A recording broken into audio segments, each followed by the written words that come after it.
Good day, distinguished colleagues and partners. Today we move beyond theory, and we will bridge strategy to action, turning contested logistics concepts into an executable multi-domain campaign blueprint. These insights are unclassified but hard-earned through real operations, from the Black Sea to the High North, from Indo-Pacific sustainment rehearsals to lessons writ large in Ukraine. My purpose is simple: to equip you with a phased roadmap that lets us disrupt adversary supply chains while protecting and accelerating our own.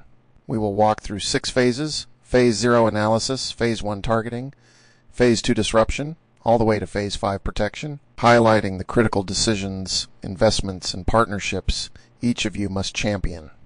Let's go ahead and dive in.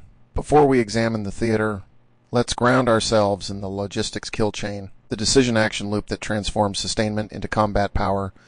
We sense, we decide, we disrupt, we defend, and we resupply. Domain sensors expose both friendly requirements and enemy vulnerabilities. AI-enabled CJAD C2 fuses those feeds, ranking options in seconds while commanders apply judgment. Precision fires, cyber effects, and economic levers break enemy flow or layer shields over our own. Resilient, deceptive routes push fuel, ammo, spares, and data forward, closing the loop faster than the adversary. Master this kill chain, and every pallet, every packet, every gallon becomes decisive combat power, while the enemy's lifeline unravels. Europe is a chessboard of ports, railheads, and narrow corridors, St. Malo to Suwałki, Rhine to Danube. Russian anti-access, area denial arcs menace every mile of network from the High North through Kaliningrad to Crimea. Yet NATO-EU mobility projects are punching holes in those arcs. First, they're pouring concrete and code into 4 military mobility corridors, 95 projects so far, upgauging bridges, digitizing customs, and hardwiring host nation fuel lines, so an armored brigade can sprint from Antwerp to the Suwałki Gap without a single paperwork stop. The Powid's Army pre-positioned equipment complex that opened in April holds an armored brigade set ready to roll in 96 hours, a deterrent measured in days, not weeks. Finally, readiness is tested, not touted. Exercises like Defender 25 and steadfast deterrence pressure test everything from railhead capacity to cyber resilience of port cranes. Each after action injects hard data into planning cycles, creating a living feedback loop between strategy, infrastructure, and sustainment. The takeaway: integrated logistics isn't back office, it is deterrence. When an adversary knows we can reinforce faster than they can advance, escalation calculus changes in our favor. A missile on a Baltic rail bridge ripples instantly to sea lift, air tanker demand, even satellite bandwidth. Our answer is a converged framework, every node digitized, every domain sensed, every decision shared. Edge data mesh nodes push live sustainment data from Foxhole to CJAD, C2 even integrated comms. The result: disruption in one domain is absorbed by 4 others. In practice, that means a Danish rail dispatcher, a U.S. Air Force Agile Combat Employment, or ACEL, and a Space Force orbital analyst see the same common operational picture, can reroute a brigade's worth of ammo in minutes, not hours. You see, victory will go to the side that can stitch domains together faster than the adversary can tear them apart. 5 pillars stand up operational overmatch. Tech superiority, predictive AI that spots a failing engine days ahead.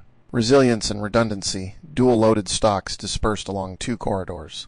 Intelligence fusion, Titan ground stations, streaming sensor data straight to the support battalion.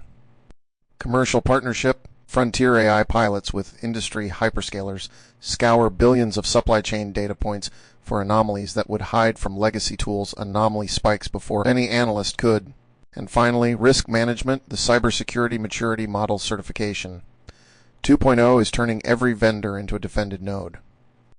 And the 2025 Department of Defense Supply Chain Risk Management Guide demand every prime and sub prove cyber hygiene. Red Team injects adapt countermeasures in real time. Phase 0 is where we decide whether tomorrow's fight is won on today's maps. First, we fuse threat intel with terrain, Russian hypersonic arcs, cyber probes into Rotterdam cranes, and Baltic frost-thaw saw cycles that close minor roads. Planners pull every op plan and con plan off the shelf and thread this new data straight into sustainment annexes and CJAD C2 dashboards. No plan lives in a vacuum anymore. Third, we wargame. What happens when a hypersonic missile drops Lübeck's rail bridge while ransomware freezes the port of Gdansk? Staff red cells walk the courses of action, exposing single points of failure before their headlines. Finally, we lock objectives. Tier 1 critical nodes get layered defenses and 24-hour repair kits. Tier 2 nodes get redundancy builds. We also codify escalation. Phase 0 isn't paperwork, it's the insurance policy that the war reserve remains a war reserve, not a target, in Phase 1. We start with full spectrum collecting, geospatial intelligence, signal intelligence, human intelligence, commercial open source and cyber, feeds AI models that rank vulnerabilities. A single narrow river or bridge outscores 3 fuel depots when 2 brigades depend on that crossing. High payoff enemy nodes go on the joint integrated prioritized target list with kinetic or cyber options, an adjacent blue list. Flags friendly critical nodes for layered defense. Both lists update in near real time as Titan ingests fresh feeds. The result, we can find first, fix fast, and finish smart, or harden smart, long before first contact. Phase 2 is the knife edge where analysis becomes action. We execute interdict, degrade, deceive, deter in a single tempo.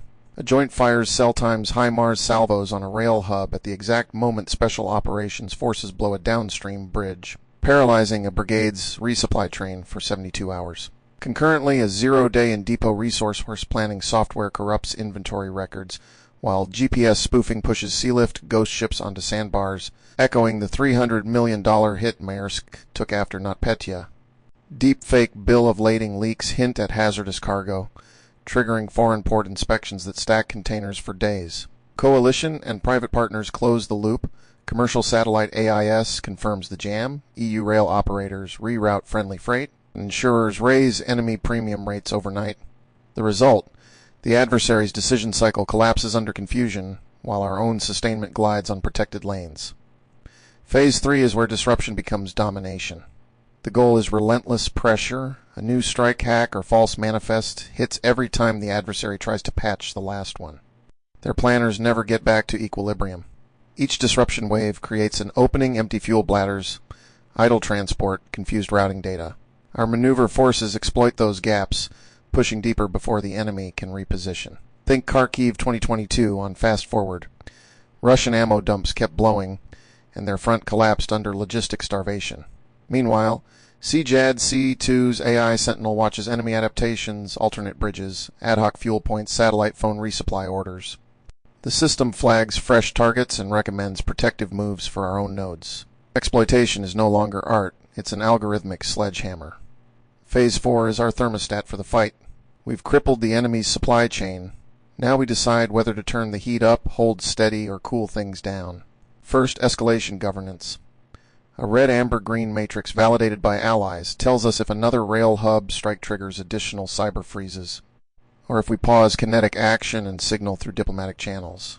Second, tool flexibility. Sometimes a $20 million missile isn't needed when a targeted export ban on ball bearings strangles tank production for pennies. We integrate Treasury sanction packages, EU customs holds, and information ops to magnify every military action.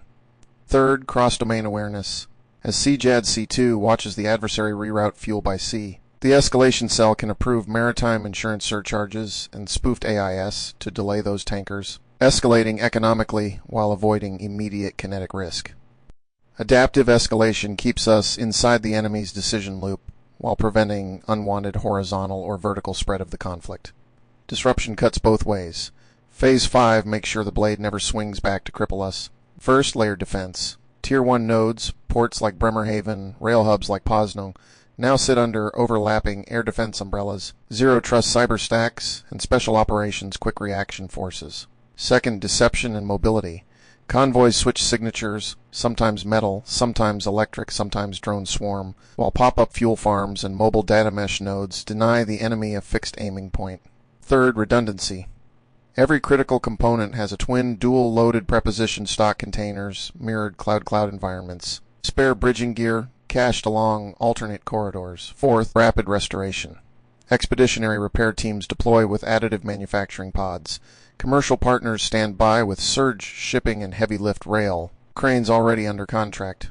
Finally, an AI-driven risk watch board scans for incoming threats, cues defenses, and if a hit lands, pushes an auto-generated recovery checklist. Net result, the lifeline stays intact or is rebuilt before the adversary even realizes it was broken. An adversary rarely accepts a logistics knockout without swinging back. Their counterpunch often blends low-signature sabotage, deep fake shipping documents, ransomware on crane controllers, and telegram disinformation. Here are the 5 imperatives to ensuring an unbroken chain of supply while under pressure. Guarding the lifeline starts always with persistent sensing. Signal intelligence picks up chatter about a rail sabotage cell. Cyber telemetry spots anomalous operational technology commands. Commercial AIS flags a spoof tanker ID. Then we make decisions with speed automated playbooks, route alerts, straight to a combined cyber and kinetic incident cell. If a port crane locks up, the security orchestration, automation, and response or SOAR workflow disables the network segment, dispatches a mobile computer emergency response team, and pre-positions a spare crane controller, often before operators know they've been hit. Our decision matrix plots livers against disrupt, degrade, deny, deter. AI rescores risk and payoff in real time. Commanders pick actions with data, not instinct, maintaining tempo and control. Every lever we pull must map to a clearly defined operational effect. JP 3-60 gives us the vocabulary disrupt, degrade, deny, deter, and our decision support matrix tells us which lever delivers that effect fastest and at what cost. A high Mars salvo disrupts instantly but risks escalation. Ransomware may degrade just as effectively with lower signature. Economic sanctions deter over weeks but shape the long game. The matrix is not a static slide, it's a living dashboard. When the adversary adapts, say, hardening their rail hubs, we slide to a cyber-economic combo that still achieves denial without crossing red lines. This is decision-making at the speed of relevance. AI accelerates, commanders decide. Project Maven models scan ISR feeds, ranking targets in seconds. Human approval remains the guardrail, ethics, mission intent, proportionality. The reward, decision cycles that outpace adversary OODA loops. Our adversaries study our supply chains because they know logistics decides outcomes. We now have a phased, domain-integrated blueprint to flip that script, to move faster, hit harder, and stay supplied while they run dry. Your call to action: operationalize, turn frameworks into funded tasks with deadlines. Prioritize resilience and innovation, make additive manufacturing pods and zero trust ports as non-negotiable as ammo. Prepare to adapt, institutionalize data-driven decision matrices and quarterly red teaming so we never fight the last war. And rally to decisive overmatch with your leadership. When logistics excellence becomes our daily standard, operational overmatch follows, and the enemy's choices shrink to either defeat or withdrawal. Closing this segment out, I want you to remember logistics is a frontline weapon. Phased, flexible campaigning delivers tempo. Human-machine teaming gives decision dominance. Resilience secures endurance. Execution demands leadership. Investment culture shift.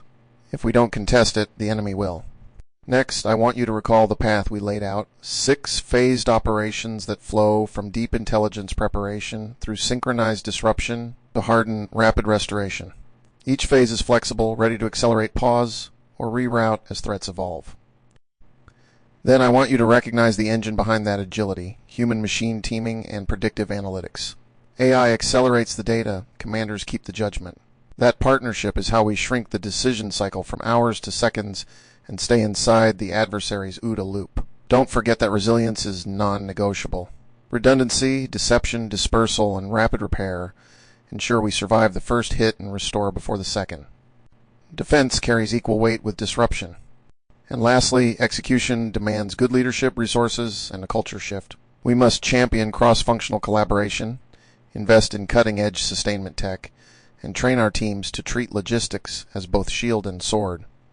I'll be back with Part 8, and we will drill into governance, metrics, and dashboarding, red team cycles, AI modeling, and turning lessons learned into policy. Thanks for joining me.